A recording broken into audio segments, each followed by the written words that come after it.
Bonsoir à toutes, bonsoir à tous. Bienvenue au Studio 4D2, bienvenue pour cette émission rétro-rollisme un peu spéciale. Ce soir, on va parler de Pendragon et j'ai comme invité Grégory Tonnet. Salut Greg. Salut Pierre. Alors, on va beaucoup s'amuser ce soir, j'en suis convaincu.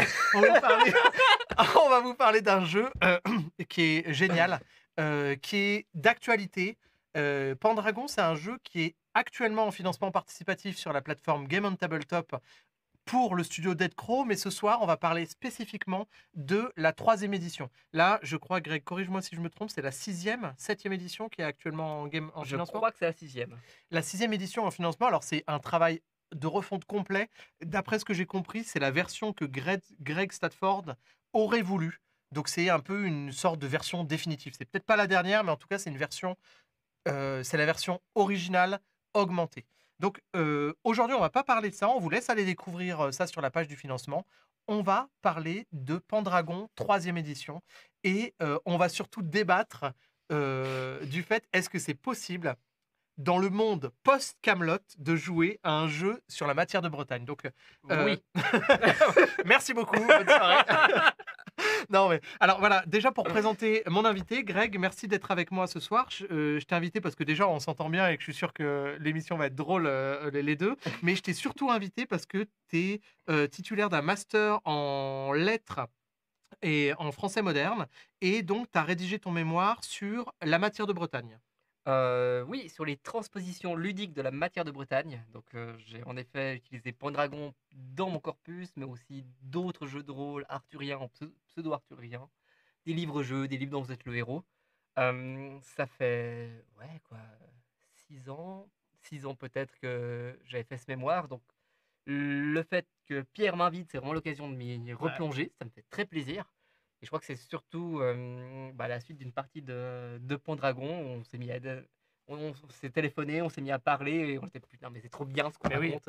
Parce qu'il faut savoir, effectivement, chers viewers, chères vieweuses, que le studio 4D2 va proposer prochainement une partie de Pendragon de la dernière édition, l'édition qui est en cours en financement, à laquelle tu as participé. Exact, on a tourné samedi passé. Voilà. C'était trop bien. Et donc, le temps que l'émission soit montée, je pense que cette émission de rétro-rollisme passera avant. Mais donc, merci Greg, et c'est hyper intéressant que tu sois là, parce que, pour rappel, qu'est-ce que rétro-rollisme? Rétro-rollisme, c'est votre émission de game design au sein du studio 4D2. Ah, c'est la leur. Mais c'est la vôtre exactement, parce que c'est aussi vous qui choisissez les sujets. Si vous venez sur le Discord du Studio 4D2, vous aurez l'occasion de choisir les sujets que je traite. Le but de cette émission, c'est de faire du rétro-rollisme, de prendre des jeux anciens, mais aussi de faire de la rétro-ingénierie, de décortiquer les jeux, de voir les ludem, les motifs de game design qui sont les briques de game design qui sont présentes dans ces jeux et de voir ce qu'ils racontent. Donc aujourd'hui, on se lance dans l'étude, la décortication de Pendragon. Donc, la 3e édition de Pendragon, c'est donc, vous voyez, on va en faire un spectacle de marionnettes. Voilà, c'est un jeu publié par Oriflamme, un jeu publié en janvier 1992, 1992, on est en Suisse, rappelons-le. La création et les rédactions est du nom de Greg Stafford, et on a l'illustration de couverture magnifique de Didier Graffet, des illustrations intérieures avec des illustrateurs variés, mais une traduction française par Serge Delonville, et une traduction française qui est tout à fait correcte parce que c'est pas évident. Il y a dans le livre, il y a pas des traductions, il y a Des extraits. des extraits exactement. Alors j'ai réalisé en tournant cet épisode que Greg, à qui j'avais prêté mon livre, m'a mis un mot caché, appartient à Pierre Saliba, le fourbe. Donc voilà, ça je l'avais repéré pendant la Voilà, préparation les de amis se l'émission. reconnaissent à ça. Voilà, exactement. Donc, alors, parlons un peu du livre. Le livre, c'est donc un livre objet. monochrome. Sur lesquels on peut lire des choses. En général, il contient des pages. On va plusieurs. pas s'en sortir ce soir. C'est donc un ouvrage monochrome de 237 pages en couverture rigide, mais en dos carré collé, ce qui est assez original. C'est-à-dire qu'on a quelque chose qui potentiellement pourrait mal vieillir s'il est maltraité, mais voilà, couverture rigide quand même. On a du monochrome, on a des illustrations qui sont, je trouve, de très bonne alloi, Ouais, très c'est bonne vrai. facture.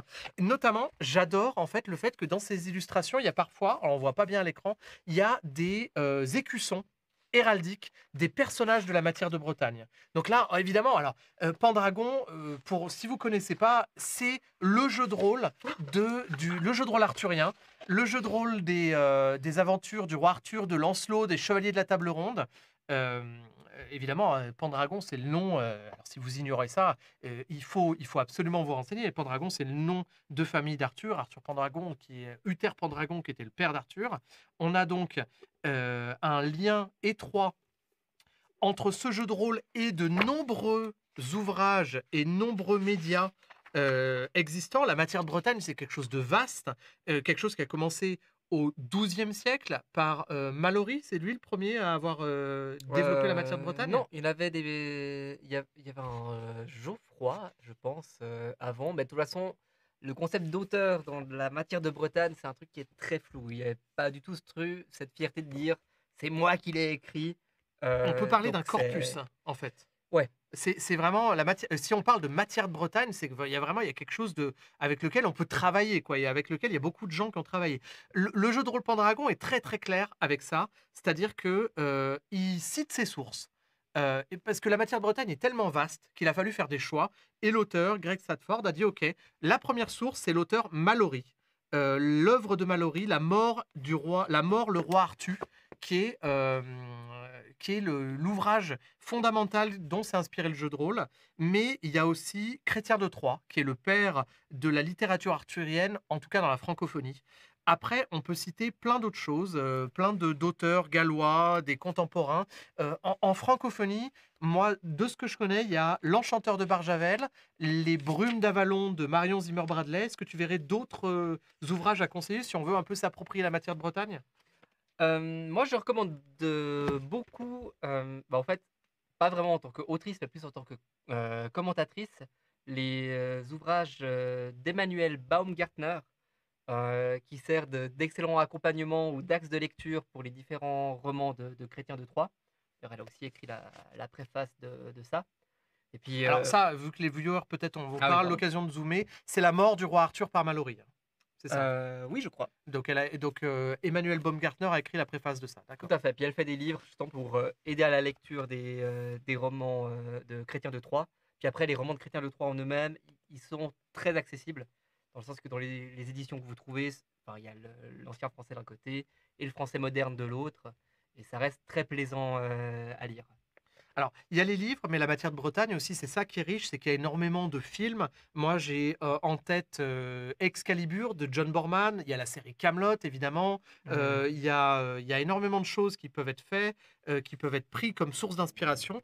Et avoir envie de jouer à Pendragon, c'est avoir envie d'un peu une rupture avec le modèle Donjons et Dragons, parce que là, on joue des chevaliers, on joue dans une espèce de période pleine d'espoir. Le jeu de rôle Knight s'inspire directement de Pendragon, parce qu'on joue des chevaliers arthuriens dans un monde futuriste, Ouais. post-apocalyptique et futuriste. C'est un jeu de rôle arthurien. Oui. C'est un jeu de rôle complètement arthurien.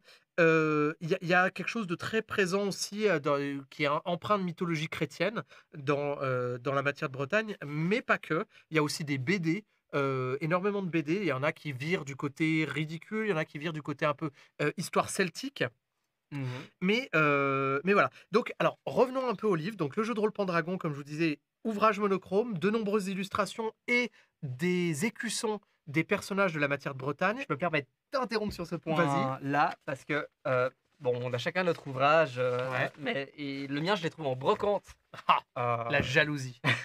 En plus, c'était pendant que je travaillais sur mon mémoire, c'était vraiment le coup de chance, le destin qui parlait. Et en l'ouvrant, j'étais tombé sur des notes d'anciens joueurs qui, je sais pas si on arrive à bien voir, mais qui ont dessiné leurs écussons. Donc je vais faire un appel à la, à la populace. Si l'ancien propriétaire du livre souhaite récupérer, non son livre, mais en tout cas sa feuille de notes d'écusson, c'est volontiers que je m'en sépare de celle-ci. Alors, l'héraldique, moi, c'est un truc qui me passionne, Greg, parce que je trouve que le vocabulaire de l'héraldique, il est magnifique. Est-ce que tu sais comment est décrit en termes héraldiques le drapeau suisse? Non, comment? C'est de gueule à la croix alésée d'argent. De gueule, parce que de gueule, ça veut dire rouge. C'est simplement la couleur rouge. Chaque couleur a une dénomination en héraldique. Sable, c'est noir. Argent, c'est blanc. De gueule, c'est rouge. Sinople, c'est vert. azur c'est bleu, jaune je pense c'est or, tout simplement. Donc deux gueules parce qu'il y a le fond rouge, à la croix alésée d'argent parce que la croix est en défonce blanche, en fait, tout simplement. Ok. Donc voilà. Et là, dans le jeu de rôle Pendragon, donc c'est un petit intermède euh, nationaliste, patriotique. Et, dans, et dans le jeu, il y a énormément de références à l'héraldique parce qu'en fait, toutes les illustrations de blasons sont décrites aussi en termes héraldiques. Là, par exemple, on voit l'Amorac de Galles, alors ce qui n'est pas un personnage principal, hein, de pourpre au léopard d'argent, accompagné de 11 croix d'argent. C'est d'une poésie. Moi, j'adore ça, Greg. Franchement, je suis enchanté par le fait qu'ils aient rajouté ces trucs-là.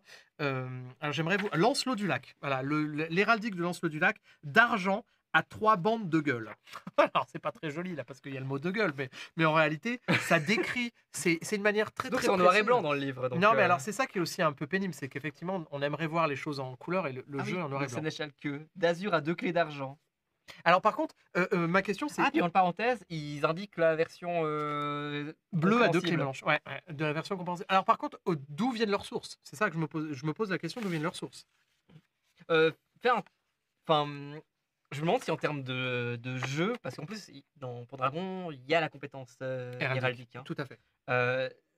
Le meneur de jeu décrit l'écusson d'azur à 2 clés d'argent, et s'il réussit son jet, tu montres l'écusson. Ouais, peut-être. Ouais, mais ça, je crois que c'est un sous-système et c'est peut-être pas forcément décrit, mais en tout cas, c'est une bonne chose.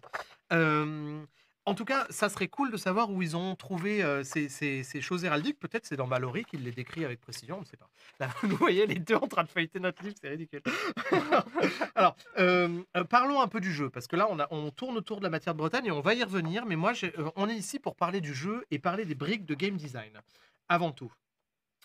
Faut savoir aussi quelque chose, que le livre de base était fourni avec une carte de Bretagne en couleur. Ce que je n'ai pas ramené, mais je l'ai à la maison. Mais c'est le jeu de base de la 3e édition était fourni avec ça.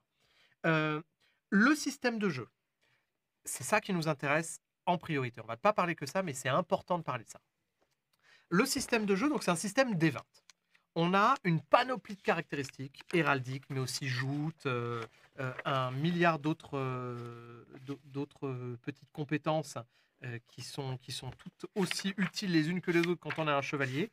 On lance un D20 et on doit faire inférieur à sa propre caractéristique. Donc c'est un jeu où finalement on se bat contre soi-même. C'est ce genre de jeu, voilà, où le ludème intéressant, c'est de se dire le personnage finalement essaie de se confronter à lui-même, essaie de se dépasser. Donc on lance un D20, il faut faire en dessous de sa caractéristique qui est notée sur 20. Donc il y a voilà, des choses comme chant, chasse, chirurgie, éloquence, fauconnerie, gestion, héraldique, lecture, natation, tournoi. Mais alors ça, c'est des compétences standards. Il y a des compétences d'armes, lance, masse, épée. Chaque arme a sa propre compétence, parce que le combat prend évidemment une place importante dans le jeu. Et on lance un D20, on essaie de faire en dessous. Ça, c'est très basique. Il y a plusieurs sous-mécanismes qui viennent enrichir ce jeu, qui viennent faire quelque chose qui viennent vraiment donner du sel à ce jeu. Le premier, c'est l'aspect des coups critiques. C'est-à-dire que on a des compétences qui sont notées sur 20, mais qui peuvent dépasser 20. On va voir ça dans un instant. Mais ce qui est important, c'est quand on fait, en lançant le D20, quand on fait exactement le chiffre de sa compétence, c'est une réussite critique. Ce qui est assez intéressant. C'est-à-dire que même quelqu'un qui a un 1 dans une caractéristique, eh ben, s'il fait le chiffre 1, c'est une réussite contre toute attente, contre n'importe qui d'autre. Quand on fait des jeux en opposition, en fait, on essaie de voir si chacun des chevaliers réussit son jet, enfin chacun des personnages opposants réussit son jet, mais c'est celui qui fait quand même le plus haut résultat, un peu comme au blackjack. Il faut faire haut, mais pas trop haut. C'est lui qui réussit. Et là où ça devient intéressant, c'est quand les caractéristiques dépassent le seuil de 20, en fait, chaque chiffre au-dessus de 20 vient s'ajouter au résultat du jet de dés. C'est-à-dire qu'en fait, on peut faire, si on a 23, là je vois, il y a un personnage, Gauvin, il a 26 en épée, c'est une brute absolue, il va rajouter 6 à tous ses jets de dés. Il va lancer 6 à tous ses jets de dés, et tous les résultats modifiés au-dessus de 20 comptent comme des réussites critiques, comptent comme des 20.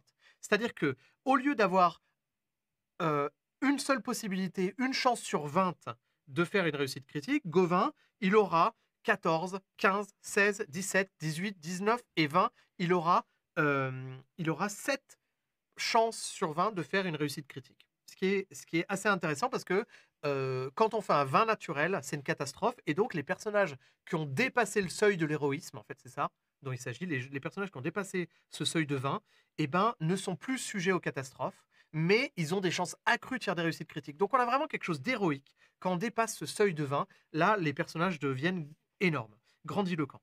Un deuxième sous-système qui est intéressant, là, j'ai pris un peu beaucoup de temps pour raconter le système de base, mais là, ça va aller beaucoup plus vite. Le système d'expérience est hyper cool parce que quand on fait une réussite critique, sur notre feuille de perso, il y a des petites cases à côté des compétences, on fait une croix, et dans la phase hivernale, notez bien ce nom parce qu'on va y revenir, dans la phase hivernale, c'est-à-dire dans la phase de pause, on peut tester cette compétence pour l'augmenter. C'est-à-dire qu'on ne dépense pas des points d'expérience pour choisir ce qui va augmenter, c'est l'accoutumance et l'expérience des choses qui fait augmenter les compétences. Ça me rappelle un peu ces vieux jeux comme Oblivion, Skyrim, où en fait, quand tu cours pendant des heures, au bout d'un moment, tu as la compétence course qui monte. Ben voilà, c'est à la force de la pratique, tout simplement. Ça me fait penser dans l'appel de Cthulhu, il y a aussi ce système jusqu'à. Je crois que ça doit encore y être, genre de réussir et de cocher. Après, ça peut donner des phases de jeux qui peuvent être assez absurdes, où par exemple, je sais pas, tu as la compétence natation, le personnage, à chaque fois qu'il voit 30 centimètres d'eau, il va aller nager dedans, Ouais. car il va absolument cocher sa compétence. Je vois ce que tu veux dire. Effectivement, en termes de jeu, il faut. Après, Pendragon, c'est un jeu qui nécessite qu'on joue le jeu. Alors là, l'appel de Cthulhu aussi, sincèrement, mais là, Pendragon, on joue des paladins loyal bons. C'est un espèce de contrat de base. Et je pense que quand on a des joueurs qui abusent, ça peut arriver, mais et on aura toujours des gens qui min-max. Mais c'est vrai que c'est un jeu qui compte un peu sur la bonne foi de ces joueurs. On a un autre sous-système, je vais aller encore plus vite là, c'est le système des traits de personnalité. On a combien, une dizaine de traits de personnalité qui sont en opposition: chaste, luxurieux, pieux, pragmatique, réfléchi, impulsif. On a deux valeurs morales qui s'opposent et elles sont les deux notées sur 20, mais elles sont complémentaires. Si on en a une à 19, l'autre va être à 1. La somme des deux fera 20. Et en fait, si on est fort dans l'un, on est faible dans l'autre, etc. Donc, on est des paladins loyal bons. Et en fait, on est soumis à des défis moraux assez réguliers. Et donc, on peut être arbitraire, cruel, fier. Il y a des chevaliers scélérats qui ont des valeurs de morale très, très, très mauvaises. Et du coup, Pierre, on peut jouer un scélérat parce que du coup, on est tous des paladins loyal bons, mais est-ce que je peux avoir 18 en luxurieux et 2 en chaste? Moi, je pense que oui, non, clairement, tu peux avoir 18 en luxurieux. Là, le personnage que j'ai sous les yeux, là, Yvain, page 226. Prenez vos livres. Il a 16 en luxurieux et 4 en chaste, ce qui est pas terrible. Alors que Lancelot du Lac, il a 18 en chaste et 2 en luxurieux. Donc effectivement, je pense que tu peux jouer des chevaliers scélérats, mais le but, c'est justement, à mon avis, de jouer quel type de scélérat tu es. Est-ce que tu es vraiment un pur salaud, ou est-ce que tu es quelqu'un qui a bon fond, mais qui a des faiblesses? Voilà. Yvain, il a l'air de bien aimer la gaudriole. Est-ce que ça fait lui quelqu'un de mauvais? Est-ce que Lancelot, qui n'est pas pieux du tout, il a 15 en pieux et 5 en pieux et 15 en pragmatique, est-ce que ça fait lui un chevalier mauvais? C'est justement, je pense, cette question, c'est le sel du jeu. On joue des paladins. Attends, Lancelot, il a quoi et quoi? Il a 15 en pragmatique et 5 en pieux. Il n'est pas très pieux. Ah, mais c'est hyper intéressant. C'est hyper intéressant de voir comment ils l'ont modélisé, en fait, en fonction de la légende. Lancelot, arrête-moi si je te dis des bêtises, mais c'est pas un connard, c'est pas un connard du tout. Après, peut-être qu'ils l'ont mis avec ce score-là parce que nous, on connaît l'histoire que comme quoi il a séduit il est amoureux, il est en conquête vraiment amoureuse de la femme d'Arthur. Donc on se dit, ok, c'est un peu un connard, il cache des trucs.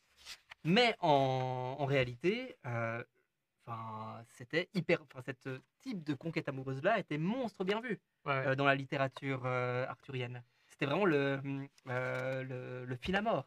Oui, mais là, justement, ils ne le définissent pas comme un salaud, parce qu'il a 18 en chaste. Donc, en fait, en réalité, cet amour est décrit par son côté hyper pur et le fil à mort. Mais c'est rigolo parce que par rapport à Arthur, qui lui, elle n'a que des trucs Arthur, il a quoi? positifs. Arthur, il est luxurieux. Il a 14 en Quoi? luxure. Mais Il qu'est-ce a que tu 14 en racontes? luxure et 4 et 6 en chasse. Non, non, c'est un cotard. Arthur l'a défini. Ah C'est ça oui, qui est pardon, marrant. c'est C'est un que cotard, les c'est vrai. personnages, ils sont définis moralement par des espèces de valeurs morales. Et je pense que Pardon, c'est ouais. ça. Au lieu d'être un paladin loyal bon et c'est tout, t'as rien d'autre à dire. Là, t'as des valeurs et Mmh. puis t'es sans arrêt dans quelque chose d'assez tendancieux et tu dois te battre un peu avec tes propres valeurs. Je trouve ça hyper intéressant comme façon de jouer. Mmh mh. Évidemment, on est des chevaliers, donc tu as des règles sur les chevaux qui sont incroyables. L'espèce, la race que tu as de cheval, que ce soit un destrier, un hongre ou toutes sortes Alors, le truc, c'est que j'ai appris grâce à ce jeu qu'il y a des races de chevaux qui n'existent plus maintenant. Un destrier, maintenant, ça n'existe plus. Mais c'est une race qui existait au Moyen-Âge. Maintenant, ce qui pourrait se rapprocher le plus, c'est un shire, peut-être. Quoique, c'est peut-être plus un percheron. Les shires, vous savez, c'est cette espèce d'énormes chevaux avec comme des pattes d'elfe, des espèces de poils sur les sabots. C'est des chevaux de trait, mais hyper puissants. Donc c'est un peu peut-être les descendants des destriers. Des palefrois, alors là, il y a des chevaux, il y a des gens qui ont des chevaux fées. Alors ça compte pas. Oh, il n'y en a Mais plus beaucoup aujourd'hui, hein. chargeurs arabes, chargeurs andalous, voilà, il y a des différents trucs. Donc on a vraiment une culture de la chevalerie dans ce jeu qui est hyper développée. Et euh, le tout dernier point que je veux citer au niveau des règles, c'est la phase hivernale. Moi, je trouve ça génial. C'est-à-dire qu'au lieu d'être un jeu où le temps est linéaire, c'est un jeu où le temps est séquencé. On fait des petites aventures, il y a une aventure estivale généralement, et c'est ça qui est génial, c'est dans le jeu, les aventures, elles peuvent être décrites en une colonne. On a, alors là je vais sortir un supplément que j'ai qui s'appelle L'Enfant Roi, qui est une campagne géante qui décrit en fait toute la chronologie arthurienne, et année par année, il nous propose des quêtes. Et des fois, les quêtes, vous voyez, c'est un livre en colonne, et des fois, les quêtes, c'est une colonne comme ça. Mmh. C'est-à-dire qu'on a une toute petite aventure, un bite, comme on dit en anglais, une bouchée d'aventure. Et après, phase hivernale, tout le monde rentre chez soi, dans son château. Et là, il y a un autre jeu qui se déploie, Greg. C'est-à-dire qu'on va faire vieillir son personnage. Au-dessus de 35 ans, il commence à perdre des caractéristiques. Donc, il faut veiller. Au bout d'un moment, votre personnage va mourir sans doute de vieillesse.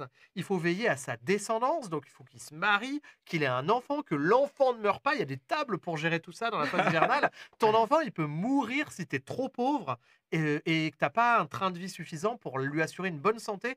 Donc, dans la phase hivernale, il peut se passer des choses dramatiques réglées par des tables. Donc, ton personnage, il peut s'entraîner, il peut faire la cour à des dames, il peut essayer de trouver un bon parti pour se marier. Alors, d'ailleurs, ça m'a fait réagir parce que là, le jeu de la troisième édition, ne parle que de chevaliers masculins, donc qui marient des dames de la cour. Il me semble que dans la sixième édition, on peut jouer des chevalières et le jeu est un peu plus équilibré en termes de genre. Tout à fait.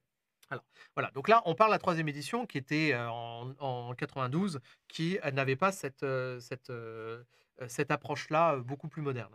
Mais pour revenir à la phase hivernale, c'est hyper intéressant de se dire on peut jouer aussi la gestion d'un domaine. C'est le moment où on va récolter son grain et puis ça va définir la richesse de notre personnage. On peut descendre, voilà, on peut descendre en statut social. Voilà. Donc, c'est un système de jeu, pour terminer, hyper intéressant, qui est vraiment novateur pour l'époque parce qu'il a un parti pris très fort. Le fait de se dire, ok, on va jouer des paladins. On va mettre en scène un corpus qui est riche et surtout, il y a des partis pris en disant, on ne va pas jouer toutes les légendes de Bretagne qui existent, on va en jouer certaines. On va jouer principalement sur Mallory. Il y a des légendes de Bretagne qui décrivent le roi Arthur comme un celte combattant l'Empire romain. Bah là, non, on est plus dans des armures chevaleresques qui sont anachroniques, hein. Parce que là, on parle de quelles années? On parle du 10e siècle, 11e siècle. Enfin, c'est compliqué. Techniquement, la trame de Pendragon, c'est au 6e siècle. Ok. Enfin, d'après les légendes arthuriennes, c'est là où il y a le roi Arthur, etc. Je te coupe, je suis désolé, mais c'est même noté dans le supplément L'Enfant Roi. C'est entre l'année 495 et 531. 495 et Mhm. 531. Et ouais, donc continue, c'était hyper intéressant ce que tu commençais à développer. Euh, C'est donc 6e siècle, et c'est anachronique les armures au 6e siècle. Complètement. Enfin, les armures de mailles et tout, ça pouvait exister. Mais le côté armure de plaque bah, n'existait pas du tout. D'ailleurs, le système de féodalité n'existait pas du tout non plus, en tout cas dans la manière dont c'est représenté dans Pendragon, n'existait pas du tout au VIe siècle. Mhm. Et d'ailleurs, même les images de châteaux ou de forteresses, ça c'est aussi beaucoup plus C'est tardif. anachronique. Parce que Et je termine aussi sur ce point-là. euh, dans les aventures de Pendragon, dans les activités qu'on peut faire, il y a le fameux tournoi de chevalier où on joute. Ça, c'est vers la fin du Moyen-Âge, quand la chevalerie est déjà en déclin, qu'on fait les tournois. Au VIe siècle, il n'y a pas de tournoi qui tienne. Ouais. Euh, mais, parce que, mon cher Pierre, il y a un mais. Donc certes, à ce niveau-là, Pendragon n'est pas fidèle à l'histoire. Cependant, avec ce point-là, il reste fidèle à la matière de Bretagne, qui a été écrit, tu l'as dit, je crois, C'est le à 12e. partir du XIIe siècle, Mhm. et qui déjà à ce moment-là prenait tout le système féodal contemporain pour eux, leur armure contemporaine pour eux, et les remettait dans ce temps mythique de la fin de la romanisation en Bretagne. Et en fait, c'est comme si, bien Pierre, nous sommes en 2500, on va faire un super jeu de rôle. Ok, ton personnage, c'est John Rambo. Et puis maintenant, il faut que tu bootes les Anglais hors de France. C'est exactement ça. Et c'est ça que j'aime bien en fait. Et quand tu parles des tournois, on a une vision du tournoi qui est très normée, c'est-à-dire deux chevaliers qui se croisent avec des lances. Il y a le film Chevalier qui traite de ça, et puis il est volontairement anachronique. Le Excalibur de John Borman, qui à mon avis est une énorme inspiration pour ce jeu, parce qu'ils ont ces espèces d'armures de plaques qui sont des carapaces véritablement.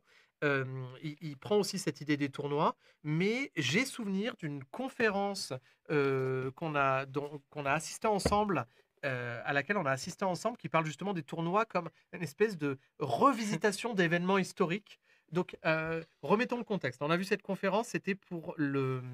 Je te laisse décrire, peut-être c'était pour Oui, une. c'était dans le cadre du colloque Jeux de rôle et transmission littéraire qu'on 2020.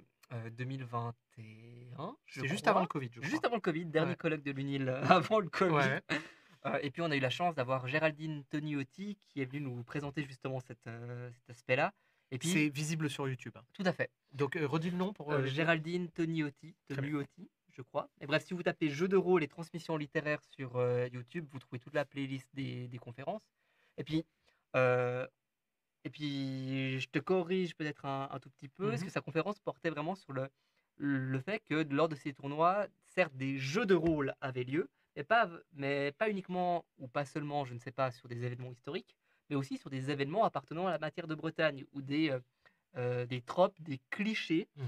qu'on aurait pu retrouver dans Pendragon dans les scénarios. Par exemple, chasser une mauvaise coutume d'un village, ou un chevalier gardant un pont qu'il faut défaire, Ouais. ou en fait c'était un peu des gènes.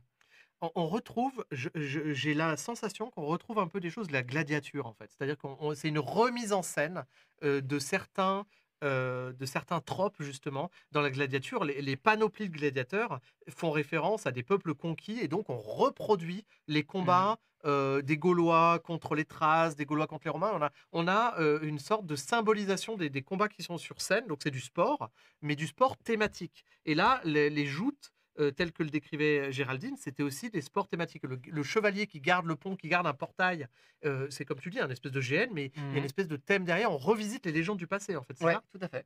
C'est hyper intéressant. Alors, bon, là, Pendragon, malheureusement, passe complètement à côté de ça et reste très dans le cliché classique de la joute avec les deux Mais oui, mais chevaliers on qui s'affrontent. peut, Mais on ça, ne peut pas lui en vouloir parce non, non. que Pendragon, enfin bon après l'enjeu de Pendragon, on peut longuement en discuter, puis on le fera. Euh, mais si Pendragon a cette ambition de nous faire de proposer un système ou un jeu de rôle pour jouer dans la matière de Bretagne, il a raison de proposer ces tournois au VIe siècle, de proposer les chevaliers en armure. D'ailleurs, on voit Sur sur ta l'enfant roi. couverture de l'enfant roi qui sont tous en armure. Et puis même le concept du chevalier en tant que soldat sur un cheval et qui charge, ça ne pouvait pas avoir lieu au VIe siècle. Ils n'avaient pas encore les étriers. Donc quiconque a fait du cheval se rend bien compte à quel point c'est compliqué. Mais bref, Pendragon avec ces éléments-là, n'a pas en jeu à avoir une visée historique. Mais, et c'est du coup le point dont on discutait au téléphone, même si cet enjeu de ne pas vouloir être historique, bah, il est là, il est présent là-dedans, euh, bah, en réalité, il y a plein d'éléments au sein du manuel en lui-même et aussi dans la pratique des joueurs, ça c'est une supposition, euh, qui, euh, qui donnent quand même envie de faire de l'historique, de faire du vrai, enfin le Arthur historique. Par exemple, enfin, c'est voir à quel point c'est détaillé au niveau de la construction des châteaux forts ou des choses comme ça, d'être quand même le plus fidèle possible. Qu'est-ce que tu veux dire par le Arthur historique? Parce que là, il y a un parti pris qui est très littéraire, justement. Il se base sur une partie de la matière de Bretagne. Qu'est-ce que tu appelles jouer le Arthur historique? Dans le sens, comme si les joueurs-joueuses avaient envie, enfin, j'aurais peut-être pas dû dire historique, mais ou s'imaginaient un Arthur historique auquel il faudrait être fidèle. Mhm. En fait, c'est surtout cette notion de fidélité qui est importante. Il y a un peu ce paradoxe de on joue, enfin, on veut jouer une matière de Bretagne, euh, mais enfin, et on s'attend à et on veut la jouer de la manière la plus fidèle possible. Mais est-ce que c'est pas un peu, alors c'est pas de l'archéologie expérimentale, mais est-ce que c'est pas de l'historiographie expérimentale où en fait on rejoue quelque chose qui nous semble fidèle et qui ne l'est pas forcément, mais ce qui est intéressant, c'est de discuter de la fidélité ou non de ce qu'on est en train de Oui, jouer. justement, mais là où la petite, où où il peut exister une tension, c'est que est-ce que quand on joue à Pendragon, est-ce que notre intérêt il est de jouer à quelque chose de fidèle ou est-ce qu'on pense qu'on joue à un truc historique? Mais Tu vois ce que je veux dire? je vois ce que tu veux dire, mais est-ce que quand on joue à Pendragon, on ne produit pas de la matière de Bretagne? Ah bah oui, évidemment. Ben, c'est ça qui est beau. C'est Ah qu'en oui, fait, mais là, comme c'est. mais ta question n'a rien à voir avec. Enfin, Mais si, carrément, parce que est-ce qu'on joue quelque chose d'historique ou pas? Mais le truc, c'est que justement, quand on joue de la matière de Bretagne, on en produit quelque part, on joue avec quelque chose de malléable. Et est-ce que la question de l'historicité, du réalisme, en fait, rentre en jeu? Ben, Euh, attends, juste pour reprendre cette question, donc là on est sur la question de. Ok, il y a une notion de fidélité, et quand on joue, on crée nous-mêmes de la matière de Bretagne. oui. Je suis d'accord avec toi, mais jusqu'à une certaine limite. Car euh, quand on joue à un univers qui est déjà créé, ben, en réalité, et surtout dans le cadre d'un jeu de rôle, c'est comme si l'univers auquel on jouait était une énorme planète, Mhm. et que nous, dans notre création rôlistique, on crée un petit satellite qui allait tourner autour de la planète. Ok. Et je vais venir quelque part avec cette analogie un peu bizarre, t'inquiète pas.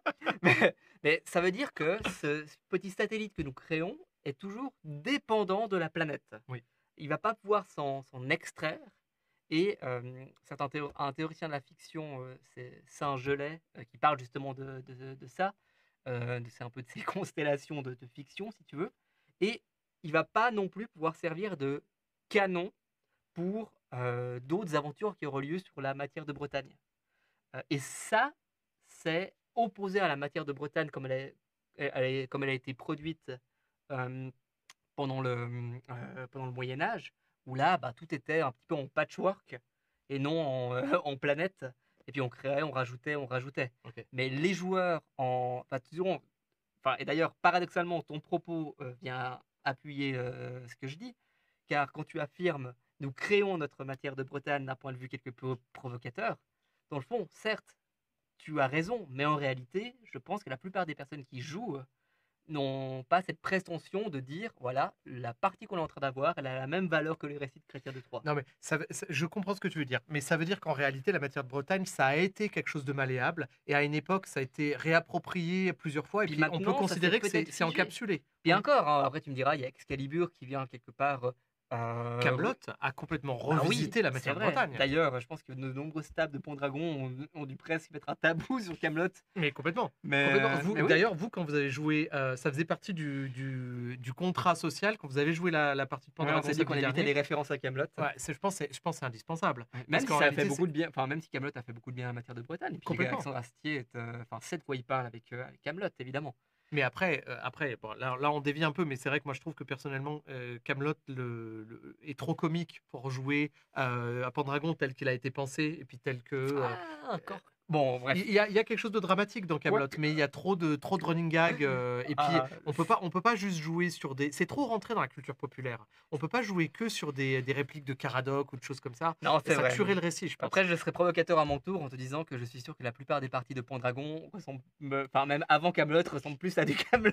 Et je serais d'accord avec toi, j'irais même au-delà. Je pense que la plupart des parties de Donjons et Dragons ressemblent finalement à du Kaamelott ou du Reflet d'Acide ou du Donjon Ouais. Nalbuck. Et Alexandre Astier étant rôliste lui-même, je pense qu'il a même vu pas mal d'inspiration. Ouais, non, tout à fait. Mais bref, Alors, ce que tu disais à la base par rapport à la différence alors entre jeu fidéli- historique ouais. et jeu fidèle. Voilà, en fait, la question que je pose, c'est de me demander si les joueurs qui jouent à Pendragon, est-ce qu'ils ont l'impression de jouer à un jeu de rôle historique ou est-ce qu'ils ont l'impression de jouer à un jeu de rôle de la matière de Bretagne? Ok.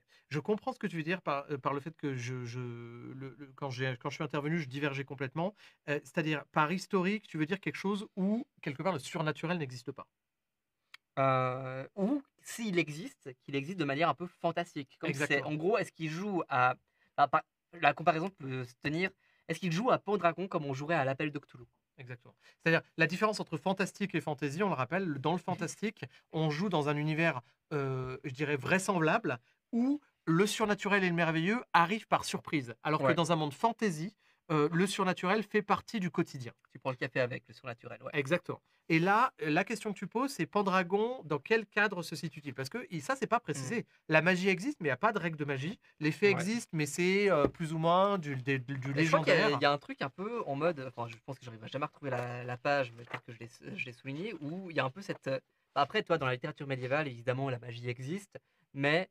Enfin, il y a plusieurs types de magie, évidemment, mais il y a surtout ce rapport avec l'autre monde où tout d'un coup, le chevalier, il va rentrer dans une forêt, il va passer une sorte de portail qui est cette forêt et se retrouver dans l'autre monde. Mhm, mhm.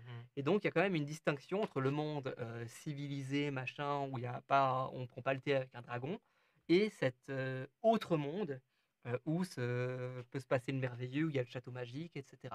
Est-ce qu'il y Mais a... c'est pas une, je pense pas qu'on pourrait dire que c'est du fantastique néanmoins, parce qu'il y a moins cette notion de doute que peut avoir la littérature fantastique. Il faut un seuil. Pour qu'il y ait de fantastique, il faut qu'il y ait un seuil, à un moment que tu traverses un seuil. Est-ce que dans... Moi, je me souviens dans Les Brumes d'Avalon de Marion Zimmer Bradley, que j'avais lu il y a longtemps, il y a pas... il y a un seuil, mais très léger. C'est-à-dire que le fantastique et les fées sont très présentes dans le récit. À un moment donné, les personnages vont dans la forêt magique, et puis il y a même des scènes torrides entre un chevalier d'épée, mais torrides, hein. Et résultat, ce côté un peu, il y a ce côté un peu féerique, sauvage, qui est mis en opposition avec la chevalerie qui est très chrétienne. Le seuil, il est là, en fait. Le seuil du fantastique, c'est aussi le seuil de la morale, de la bienséance et de nos propres limites humaines. Mais on est, mis à part ce seuil moral, il n'y a pas vraiment de fantastique, en fait. C'est ce qui arrive, des fois, il arrive des choses merveilleuses, et il n'y a pas d'incrédulité de la part des personnages. Là, dans Pendragon, tu le définirais comme ça, de base, il est prévu pour être joué comme ça? Non, je pense qu'il y a quand même une sorte de. Justement, ça peut se rapprocher un peu du fantastique parce que dans certaines aventures, il y a quand même ce rapport à l'autre monde et que du coup, le chevalier doit entrer dans l'autre monde Ouais. et c'est là que le merveilleux va se passer. Cependant, c'est tout de même pas du fantastique car par exemple, il peut rencontrer le Merlin Mhm. et il sera pas du tout dans l'autre monde. Il y a aussi des fées euh, de type un peu mélusinienne ou je ne sais quoi qui vont sortir de l'autre monde pour aller habiter avec le chevalier. Donc ça peut se passer dans l'endroit civilisé. Donc je pense que surtout au début, tu peux peut-être jouer avec ce côté un petit peu, autant dans la matière de Bretagne, tu peux faire de la matière de Bretagne en mode, ok, vous rentrez dans la forêt, c'est hyper bizarre, il y a du brouillard partout, et tout d'un coup, pouf, le truc magique se passe. Euh, mais je pense pas que ça en ferait du fantastique non plus. Et je crois que Pendragon a un peu cette gestion aussi de la magie comme étant un peu, elle est là, mais elle est cachée. Ouais. En fait, ça me rappelle. La magie, voilà. Pardon. Vas-y, Mais il y pardon. a il y a une page, il y a une seule page sur la magie. Il n'y a pas de Mhm. règles, il y a un descriptif, il y a très très peu de choses parce que justement, on veut pas de sorciers qui lancent des boules de feu et qui Oui, comptabilisent c'est ses vrai. sorts comme si c'était des munitions. Bah oui, c'est pas C'est Donjons et quelque chose. Dragons. Il y a quelque chose qui veut rester très poétique, en fait. Euh, Moi, j'avais aimé justement Marion Zimmer Bradley parce que il y a un côté très celte là que j'ai pas retrouvé dans Pendragon. Ah bah oui, c'est le Il y a, côté il y a chrétien. une peuplade qui s'appelle les Kimri, qui a quelque chose d'assez historique, mais on est très empreint de la mythologie chrétienne dans Pendragon quand même, Mhm. et on s'éloigne un peu des Celtes. Il y a pourtant ce Merlin qui est souvent un personnage dans la matière de Bretagne qui en fait sert de transition entre ces deux mondes. Qui amène le côté celtique et le côté féerie, sauvage, devant un monde qui se christianise et euh, où, où, en fait qui est plus proche de nous en fait, qui est plus proche de nous. Ouais. Ouais. Là, la magie, Ouais, juste pour, du coup, pour revenir sur ouais, cette magie, juste pour vous citer un petit passage de ça, je fais la lecture. Donc, Pendragon ne dispose d'aucun système de magie. Donc, les chevaliers ne seront pas, enfin, dans cette édition-là, ils ne seront pas magiciens, ils ne seront pas enchanteurs. Je crois que dans d'autres éditions, ça peut être le cas, mais pas ici. Euh, Toute magie est entre les mains du maître du jeu et est employée de manière à imiter les effets traditionnels décrits dans la littérature arthurienne, plutôt que de produire des effets spectaculaires du style des bandes dessinées. Il est impossible au personnage d'être magicien, cela ne veut pas dire que la magie n'est pas puissante en Angleterre. Et donc en effet, enfin, ils veulent faire une magie un petit peu comme à la Chrétien de Troyes. Bah, comme tu dis, hein, après la matière de Bretagne, en tout cas chez Mallory, chez Chrétien de Troyes, bah, elle est du côté christianisme de la force et pas du côté celte. mhm. Je crois qu'il existe des jeux de rôle hein, de arthuriens axés sur le celte, mais j'ai plus les noms en T'en tête. avais parlé dans ton mémoire, je crois. Il y a Légende arthurienne, non, qui existe comme jeu de rôle, mais c'est un Euh, petit jeu de rôle, Tu pas parles peut-être de quête quête arthurienne, mais arthurienne, là ouais. c'est aussi le côté, enfin, qu'il y a un jeu de rôle gratuit qui a été fait par la BNF, la Bibliothèque nationale de France, pour une expo sur les mythes arthuriens, Mhm. qui est très quali, franchement, et qui est disponible gratuitement en ligne. Ok. Euh, il y a aussi ce système de Pendragon, enfin un peu simplifié, mais avec les vertus. Cependant, t'as pas enfin, t'as pas le côté de l'extrême négative est récompensé aussi. Ouais. Alors que dans Pendragon, je crois que T'es un peu pour puni quand t'es dans l'extrême négatif dans Pendragon. non, dans Pendragon, je crois que quand tu es dans l'extrême négatif, tu gagnes aussi de la gloire. Ouais, ouais. Alors que positif aussi. Mais là, dans Quête arthurienne, Ok. t'es pas, tu t'es l'opposé de brave, t'as 0 en brave, qui est le plus bas possible. Bon bah, tu seras nul au jet de dés Ok. pour le côté brave. Donc là, il y a vraiment un parti pris, en fait, plutôt dans le quête arthurienne. Tout à fait. Ok. Mais en cela, il permet de bien mimer le chevalier, parce que Mhm. c'est vrai que il faut être brave dans un roman de Chrétien de Troyes, sinon tu t'en sors pas. Euh, je me suis perdu. Moi, j'ai une question, Greg. Qu'est-ce que l'amour? Qu'est-ce que l'amour? Mais exactement, qu'est-ce que l'amour, Greg? Ah, on se pose tous la question, on a Ah. besoin de ça. Qu'est-ce que l'amour dans Pendragon, plus exactement? On a vu les traits moraux, mais il y a aussi ce qui s'appelle les passions. C'est-à-dire qu'un personnage, en dehors de la liste des traits moraux qui sont communs à tout le monde, il peut avoir des passions, loyauté envers son seigneur, amour envers sa dame. Qu'est-ce que l'amour dans Pendragon et dans la matière de Bretagne plus spécifiquement? Et ben franchement, Pendragon, je trouve qu'il gère bien la partie amour. Parce que dans la matière de Bretagne, en tout cas chez Chrétien de Troyes, entre autres, tu as vraiment cet amour qui peut être fait de plusieurs façons. Je crois que tu as 3 types d'amour. Tu as le bon amour, qui est vraiment l'amour enfin, avec ta conjointe, tranquille, la petite famille classique, on s'en fiche un peu. Tu as le fol amour, qui est vraiment la passion amoureuse, qu'il faudrait pas trop rechercher parce que tu te perds dans la passion, c'est pas chouette. Et finalement, tu as l'amour courtois dans tout ce qu'il a Le de plus fin beau, amour, c'est ça? le fin amour. Mhm. Et c'est cette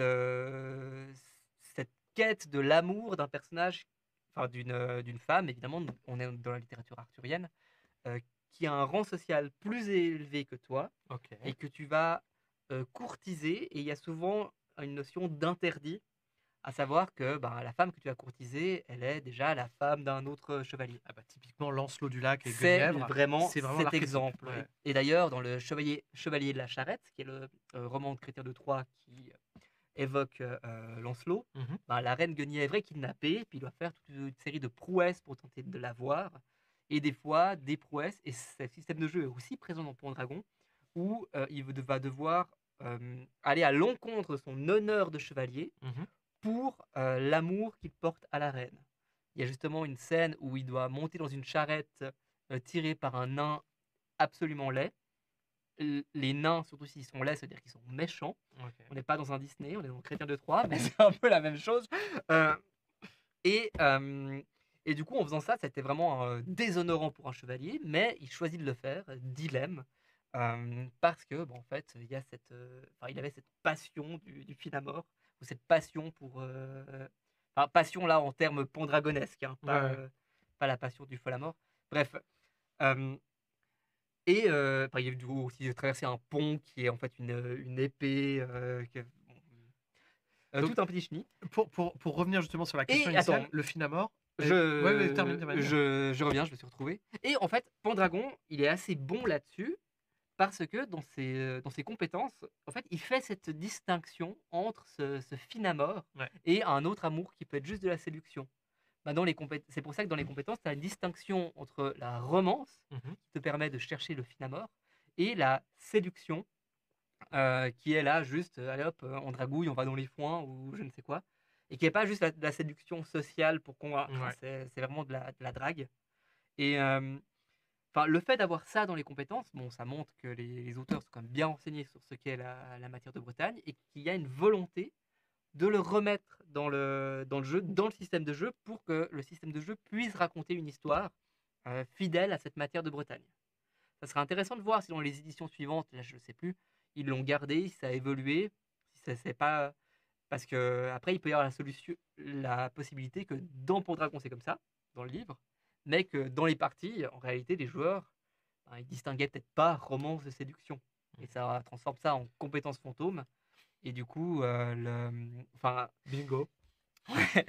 et, euh, et du coup, la partie jouée, enfin, c'est pas grave du tout, on s'en fout, tout le monde joue à ce qu'il veut, hein, Ouais. mais perd cette offre de fidélité à la matière de Bretagne qu'offrait cette compétence-là.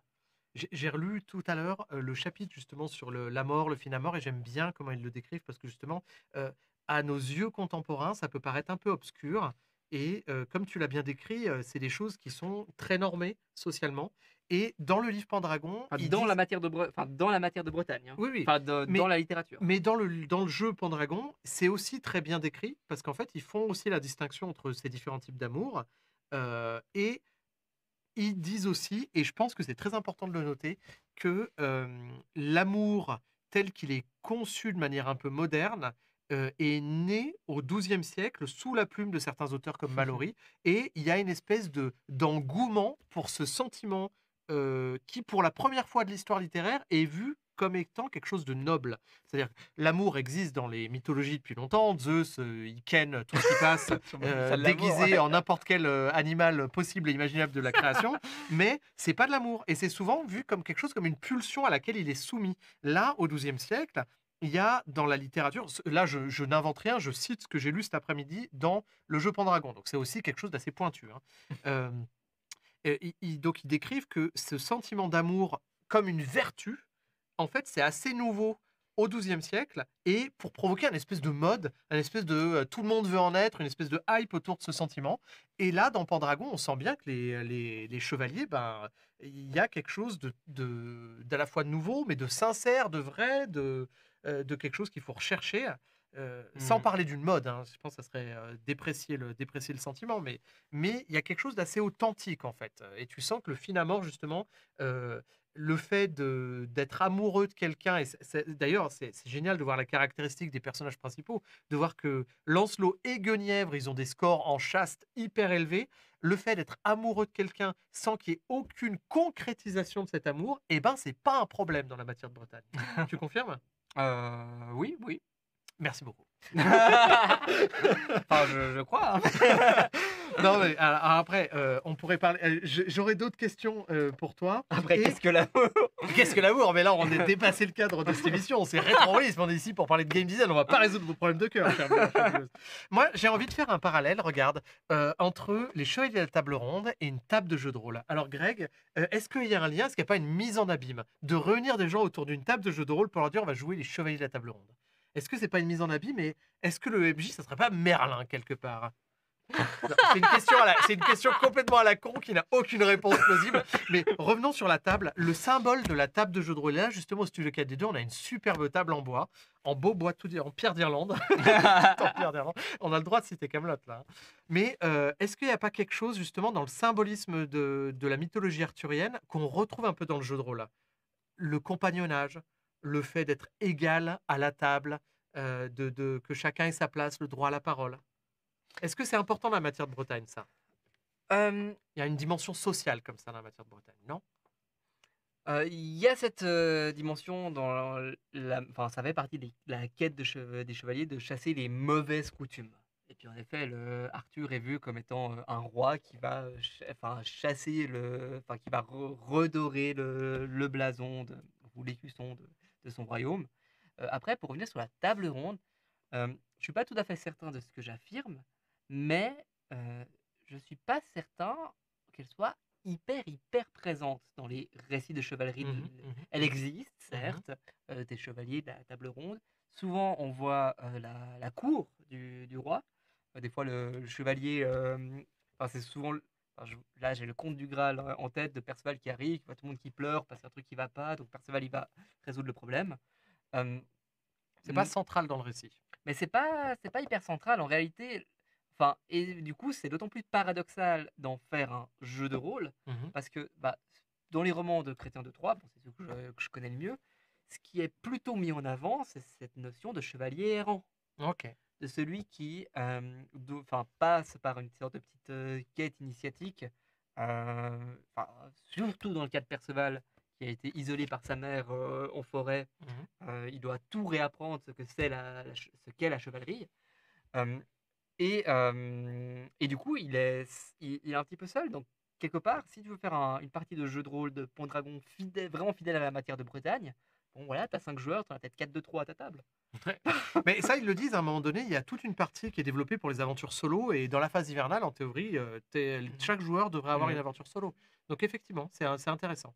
Peut-être j'ai un biais énorme, Greg, parce que dans Camelot, Bah oui, la série. justement, moi j'étais en mode, c'est peut-être un camelotisme. Mais oui, c'est carrément un camelotisme, mais là tu viens de me le démontrer. Mais ça, j'ai Peut-être, trouvé, hein, j'ai mais- trouvé très beau cette phrase d'Alexandre Astier qui dit, bah voilà, la table, je l'ai voulu ronde pour pas qu'il y ait de coin, qu'il n'y ait pas d'angle, qu'il n'y ait personne qui soit au bout de la table, qu'on soit tous à égalité. Et c'est vrai qu'en fait, le symbole est trop beau pour être vrai, et trop beau pour être faux, en fait. Euh, la table est ronde, et en fait, ça semble une évidence, la table est ronde, parce que Arthur, Arthur est un marxiste, en fait. Enfin, c'est ça que je veux dire, et c'est exactement pour ça que je t'ai invité, Greg. Je voulais que tu le dises. Alors là, Arthur est-il marxiste? Voilà. Voilà. Non, mais plus exactement, il y a une Après, espèce de volonté de communion et de démocratie, quelque part, d'égalitarisme. bah, pour te répondre sérieusement à ta question qui n'est peut-être pas tant, mais c'est entre chevaliers, certes, pourquoi pas, et puis c'est une sorte de camaraderie pour reprendre.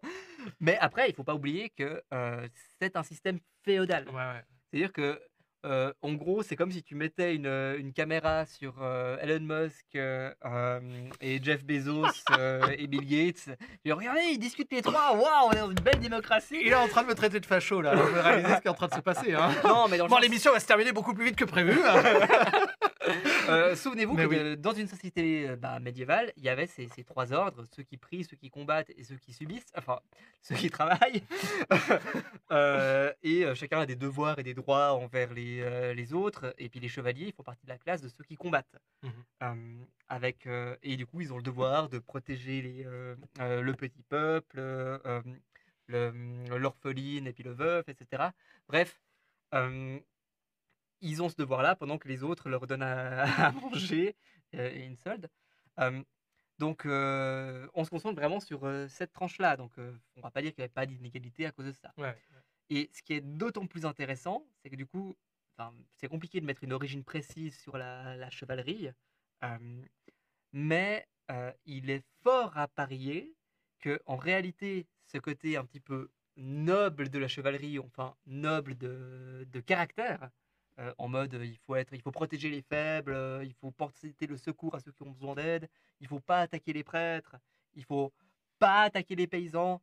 T'as compris? faut pas attaquer les prêtres. Non, faut pas attaquer les prêtres. Non, oui, même une fois, ça compte pas. Bah, tu vois avec ce jeu-là, en fait, ce que ça sous-entend. Ouais, c'est-à-dire on essaie de discipliner un peu. C'est la paix de Dieu. Exactement. La paix de Paix de Dieu, Dieu, la trêve de Dieu. c'est quoi la paix de Dieu? C'est au Xe siècle, hein, quand finalement la caste noble ne faisait que la guerre, parce qu'ils étaient partis dans des espèces d'excès, et Et la puis, chrétienté a justement, dit, ok, on va décréter la paix de Dieu, on ne se bat plus. C'est entre autres ce qui a entraîné les croisades, hein, si j'ai bien compris, en lisant Michelet, c'est que cette paix de Dieu, donc imposée en Europe, a détourné les passions militaires de la caste régnante vers l'extérieur. Et parce que pour éviter qu'ils tabassent nos propres paysans, on les envoyait tabasser d'autres gens, en ouais, fait. il y a la paix de Dieu, puis il y avait aussi la trêve de Dieu. Alors, c'est quoi la différence? Je crois que la trêve de Dieu, c'était en mode, là, c'était beaucoup plus des règles pour qu'ils arrêtent de péter la gueule aux paysans. Ou à ceux qui prient, ou je sais pas quoi. Mais en gros, laissez-nous un peu de repos. Le dimanche, personne ne se bat. À partir du jeudi, on arrête. Et du coup, c'est intéressant que ce modèle de chevalier qu'on s'imagine vertueux, Ouais. avec plein de qualités et tout, en fait, il vient parce que Bah, c'est des grosses dans ses brutasses. débuts, c'était tout le contraire. Il Mais fallait oui. les discipliner. Enfin, Mais en fait, finalement, ce qui est louable, c'est pas tant le statut des chevaliers qui était moralement défendable, c'était que on partait de très très loin, des grosses brutasses, et c'est l'élan de les discipliner pour leur faire dire, eh oui, bah en fait, faut pas tuer des gens qui vous ont rien fait. oui, puis- Et c'est juste cet élan, et donc t'as 3 teubés qui disent, d'accord, j'ai pas compris, et ça, c'est la matière de Bretagne, en fait, mesdames et messieurs. et encore, si ça s'est pas vu, on a fait un raccourci.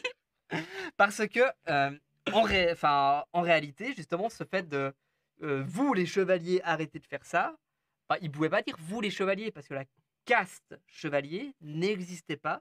Et justement, le fait d'avoir cette conscience de caste de la part des chevaliers Ouais. ben, est venu à cause de ces règles. Qui a dit ah, c'est nous qui devons arrêter de faire ça et c'est nous qui pourrons faire ça. Donc ça veut dire nous on sommes a des une espèce chevaliers. on a une espèce de moralité Et qui du nous coup, est due, ils quoi. ont pu exister en tant que classe sociale Mhm. par rapport aux autres et même bah, par rapport à d'autres nobles Ouais. euh, ou par rapport à d'autres aussi types de chevaliers. Donc ouais, ça n'a vraiment pas débuté au 6e siècle. Alors, moi j'ai D'un une point autre de vue question. historique. Je dérive un peu, je reste un peu sur ce côté justement de moralité. Et voilà, on est des créatures morales par défaut, on est des rôlistes et on joue dans des univers imaginaires, mais on vit dans le monde réel qui a ses règles sociales. Et donc, vous qui nous regardez, nous autour de cette table, on est soumis à un ordre moral qui est plus ou moins homogène. On est soumis aux mêmes interdits moraux, quelque part. Quel impact, Greg, à ton avis, jouer des gentils, mais jouer des paladins loyal bons, où on n'a pas le choix de jouer la classe ou l'alignement qu'on joue, quel impact ça a sur la distance de Ryu? Et déjà, qu'est-ce que la distance de Ryu? Qu'est-ce que la distance de Ryu? La distance de Ryu, dans ton mémoire, c'est la Ah, de distance Hanryo! Hanryo, pardon, de Hanryo, excuse-moi. De Ryu, j'ai Non, alors, quel impact justement? Alors donc, précise-nous ce que c'est que la distance de Hanryo et après réponds à la question s'il te plaît. Quel impact ça a sur cette distance de Hanryo, le fait d'avoir un espèce de classe de personnages et d'alignement imposé? Ok, ça va être complexe. Alors. Non, ça va être très simple. En gros, Hanryo, donc c'est un théoricien du jeu, et puis lui, par rapport à toutes les personnes qui étaient en mode ah oui, alors le jeu c'est très simple, c'est 8 définitions, le jeu il est libre, il est gratuit, il est tac, il est truc. Ah non, le jeu c'est 5 définitions selon des axes X, Y, machin bidule. Lui il a dit non, non, non, non, non, vous vous calmez tout de suite. On passe on va plutôt concevoir le jeu d'un point de vue un petit peu pragmatique. Ça veut dire que le jeu est, et si tu penses que ce que tu fais est du jeu, donc ça en est. Et après, on regarde ce que tu fais. Et puis, dans son ouvrage qui s'appelle Le jeu, puis dans d'autres ouvrages aussi, il vient avec cette notion de distance qui est hyper intéressante Mhm. parce que il se demande, ok, bon, finalement, c'est quoi le point commun entre le jeu théâtral, Le euh, sport? le sport, le jeu, un jeu de hasard, ou le jeu aussi qu'il peut y avoir entre deux pièces en bois. On dit, oh tiens, il y a du jeu. Et puis il vient il dit qu'il y a cette distance. Et évidemment, quand on joue à un jeu théâtral, il y a une distance entre le rôle et vous. Quand vous jouez à un jeu de rôle, vous vous rendez bien compte qu'il y a une distance entre ce que vous jouez et puis vous. Et cette distance peut être plus ou moins grande ou plus ou moins réduite. Dans le sens, s'il n'y a plus assez de distance entre le rôle du comédien et le comédien, bah, il n'est plus en train de jouer, il est en train d'avoir une crise de schizophrénie ou Et je ne c'est sais quoi. l'aliénation. Tu le décrivais Ouais, dans ton mémoire. Quand il y a plus de distance de Henriot, c'est l'aliénation. Et quand il y a une trop grosse distance, on ne joue plus. c'est plus du jeu. Bah oui, parce que On est plus dedans, quoi. plus dedans. Mhm. Et puis du coup, c'était quoi la La question? question, c'est cette distance. Donc, la distance de Henriot qui définit un peu notre rapport Ah! au jeu. Comment est-ce Euh, qu'on peut être eh des bons ben, paladins? non, mais en fait, c'est est-ce que le fait de nous imposer de jouer une classe de personnages, de nous imposer de jouer des gentils, quel impact ça peut avoir sur cette distance de Henriot? Est-ce que ça peut nous éloigner? Tu vois, j'imagine forcément qu'il va y avoir des joueurs qui disent ah ouais, mais attends, c'est nul. En fait, moi, je peux pas jouer ce que je veux. Moi, j'aime bien jouer des roublards un peu. Le fait d'avoir une espèce de moralité imposée, d'avoir les règles, la moralité mise en règle, ce qui est assez unique dans le jeu Pendragon, et c'est Mhm. ça, je pense, qui est important à souligner. Parce que les règles d'alignement de Donjons et Dragons, je suis désolé de vous le dire, mais en fait, c'est du blabla. C'est du pseudo-RP. Tu as une règle d'alignement qui est là un peu en te disant ce que ça te donne une justification RP très légère, mais c'est pas une mise en règle. Là, t'es chaste, t'es luxurieux, t'es fier, t'es arrogant, t'es pieux. Quel impact ça peut avoir sur cette distance de Henriot, à ton avis? Eh ben, très intéressant comme question. Merci. Euh, En réalité, je pense que la question à poser, enfin, il y a une question qui peut répondre à ta question, c'est de se demander en fait à quoi on joue. Parce que je pense que le joueur qui se lance dans Pendragon, si le contrat ludique est respecté, si c'est bien vraiment à quoi on joue, ben, il va s'amuser justement du fait de ne pas jouer ce dont à quoi il est habitué. Je Euh, suis pas sûr de te suivre. je vais clarifier. Parce qu'il me semble que dans Pendragon, certes, t'as des vertus, et puis quand il y a une situation, tu dois tirer le dé pour savoir si tu peux agir conformément à ta vertu, Mhm, mais ce jet, tu peux le rater. mhm. Et donc, tu peux agir en opposition à ta vertu. Et ça, je trouve que c'est très intéressant, surtout si les joueurs l'appliquent et le comprennent. Parce qu'en réalité, quand tu joues à Pendragon, tu as toujours ce petit pan de hasard de te dire, bah, finalement, ton personnage, il va peut-être pas agir comme toi tu le voudrais. Ouais. Il va un peu agir par lui-même ou contre sa vertu dominante ou je ne sais quoi. Et ça peut être trop cool de le découvrir ainsi. Est-ce que ça peut être prétexte à jouer des dramas, justement? Mon personnage est chaste, ah, mais il y a la fée Morgane qui arrive, et Et tu je suis loupes ton tenté. jet de... Et Ouais. voilà. Bah oui, je pense que ça peut être l'occasion bah ouais, de jouer des dramas. Et du coup, je pense pas que ça te sort du jeu. Je pense pas que ça augmente la distance. Euh, Parce que si tu as conscience de cette mécanique-là, bah, tu vas en faire jeu et tu vas t'en amuser. Tu vas dire, ah, mais c'est incroyable, moi je pensais que j'allais réagir en mode chasse, et puis en fait, pas du tout. Maintenant, je suis marié à la fée Morgane pendant 7 ans et je lui dois service. Ouais. Trop bien. Mais c'est Enfin, effectivement, plutôt que te distancer de ton personnage parce que tu subis les règles, tu peux au contraire te couler dans ce qui vient de t'arriver. Et puis, et toi, et je trouve que c'est intéressant parce que c'est jeu de rôle arthurien chrétien. mhm, Euh, donc, bah, je te parlais de quête arthurienne, de Pendragon aussi. Mais aussi, par exemple, le supplément pour Warhammer, qui parle de la Bretonnie, ouais. ben, a aussi ce genre de concept-là, qu'en réalité, contrairement à du Donjon et Dragon ou à d'autres trucs, ta conduite est vraiment mise en système. mhm. Ta conduite est vraiment presque surveillée et gare à toi s'il y a écart. Ou, et du coup, ça fait un petit peu mentir ce concept de jeu de rôle de euh, tu peux choisir comment ton personnage pense, ce qu'il ressent, ou je ne Ouais. sais quoi, parce que là, non. En fait, c'est comme si c'était c'est un peu du Donjon et Dragon, mais tout le monde joue au paladin. Et tu peux Mais oui. rompre le serment. Euh, Mais là, ce qui est intéressant, c'est que justement, tu as, aussi des embûches. Tu as des embûches morales. Et d'ailleurs, il y a un truc que je tiens à dire sur le jeu et qui est vachement bien foutu. De temps en temps, tu as des citations de Mallory. Donc, tu as des extraits de quêtes ou de choses comme ça. J'aimerais vous en trouver une. Et en fait, tu as en italique ce que ça signifie en termes de règles. Ah, trop bien. T'as à un moment donné, Lancelot fait. Alors là, il y a un encadré. Lancelot fait une catastrophe en énergique. C'est-à-dire que tu as carrément une citation de Mallory, et puis avec ce que ça implique en termes de règles. Lancelot et son cousin Lionel sont à l'aventure lors d'une journée très chaude. Chevaucher en armure sous le soleil d'été est assez éprouvant pour exiger un jet en énergique. Là, il y a la citation, tu vois, qui se pète la gueule ou un truc comme ça. Et à la fin de la citation, donc Mallory, 5e livre, premier chapitre, Lionel reçoit une croix en énergique, Lancelot reçoit une croix en paresseux. Donc tu as vraiment Ça, je trouve génial d'avoir ces micro-dramas Mis en qui système. Ouais. existent dans la matière de Bretagne, qui existent dans les récits de Mallory et qui sont mis en règle pour montrer en tant qu'illustration. Donc, c'est encore mieux que d'avoir des exemples de jeux. Tu as des exemples littéraires qui montrent que, ok, on joue vraiment, on est dans la légende, quoi. Mmh.